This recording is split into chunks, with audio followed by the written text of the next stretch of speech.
Start the meeting at 7 o'clock.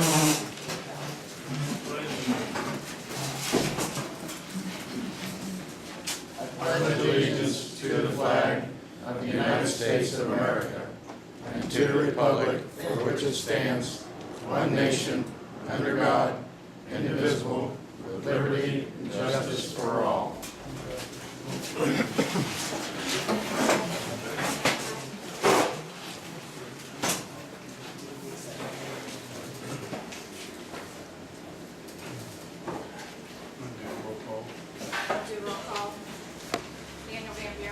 Yeah. Jeffrey Parkenny. Here. Don Watkins.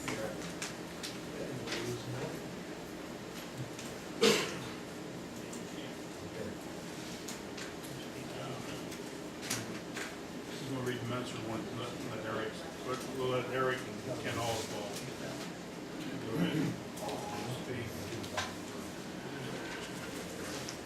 I'll start and I'll maybe refer a little bit here to, you want to, I know you have this issue under unfinished business, you want to deal with it right now?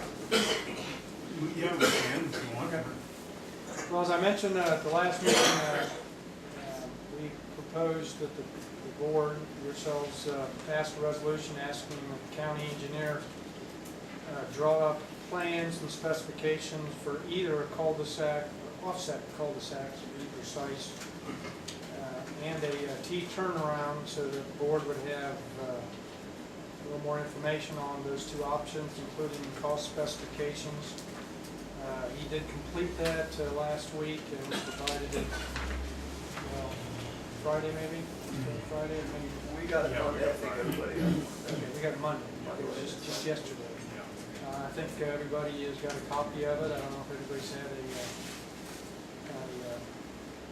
an opportunity to fully review it. Obviously, to the extent we can, either Eric or I are engineers. Eric's had a little more contact with Tim Roller than I have on this issue, but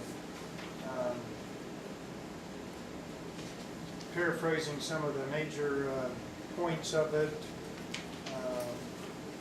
he essentially indicates that there needs to be some additional land, a very small amount to acquire to do a T turnaround. I don't know one way or another whether that's would be a difficult process or not, but just the fact that a small amount needs to be done. Cost estimates, as he's provided them, indicate a offset cul-de-sac. He estimates it would cost about his exact amount, estimate is $1,699. The T turnaround, he's estimating the total amount to be $4,171.66. Obviously, it also has a description of land for purposes of dedication for right-of-way. And at least from our perspective, at some point, whether that's tonight, whether that's some future meeting, in order to opt for either one of these without a formalized petition being filed, it would require unanimous action of the board. To that end, Eric has prepared, and I think it came with your packets, a total of 3 resolutions. One resolution deals with the approval of moving forward with the cul-de-sac option. The other one, the T turnaround option. And the third one is in the event the board cannot give unanimous decision either tonight or in a future meeting, is something I think I proposed some time back to the members that it's an issue where the board is not certain what the public sentiment is. We would participate in trying to take a survey of people who live along the road in an effort to get some public sentiment as to which of these two options the residents along that road would prefer. Obviously, providing in that process the information we've got from the county engineer so they can make an informed decision as to what they would prefer. And obviously, that option would require us to send out material to the residents, which we're willing to do. That's what the board wants to do, and that's what the third option is intended to do. Anything else you want to add? Just maybe a little specifically about each resolution. All three, the way they were drafted, need to be unanimous to be passed. From my perspective, whether it's passed at tonight's meeting or the next meeting or whenever these are passed, the goal is to move forward, and we want to move forward. The first one is for a cul-de-sac.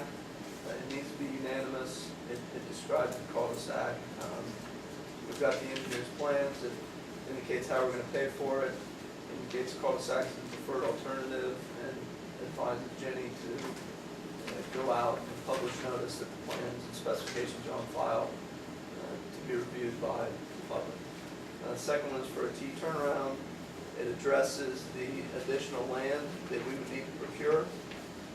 Again, it determines the necessity to move forward with the improvement, specifically with the T.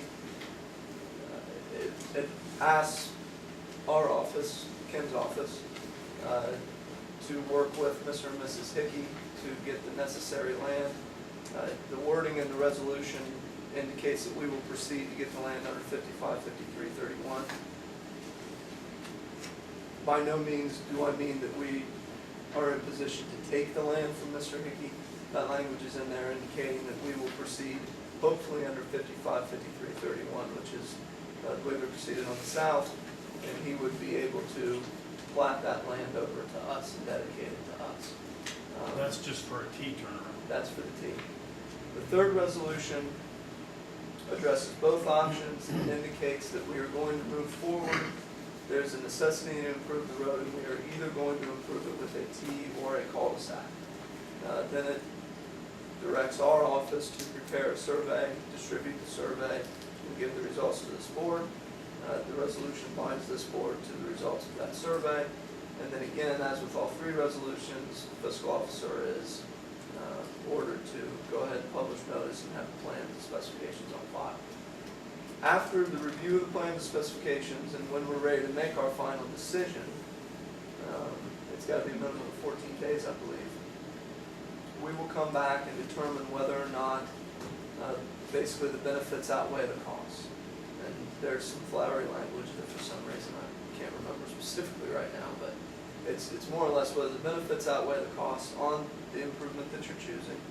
And then we will do another resolution at that time, and that will be our final resolution that we go forward. And after that resolution, we can go ahead and bid the improvement, do the improvement, however we want to proceed.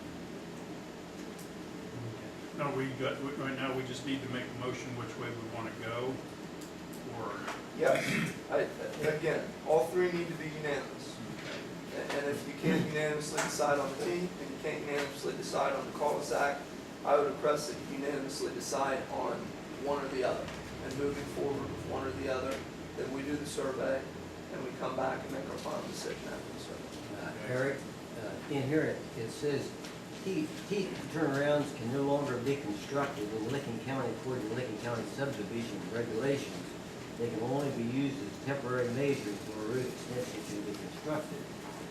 It sounds like if we put a T turnaround, sooner or later we got to put a cul-de-sac. It sounds like it'd be a waste of money to even consider it.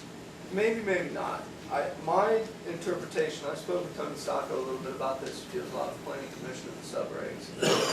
And our interpretation is that the subregs govern what's platted. So if someone comes in with a plat, the plat of their subdivision cannot put the T turnaround there. They would have to put a cul-de-sac there. That doesn't necessarily mean that we cannot put a T turnaround in here. I haven't had a chance to speak with Tim Lillo about this yet.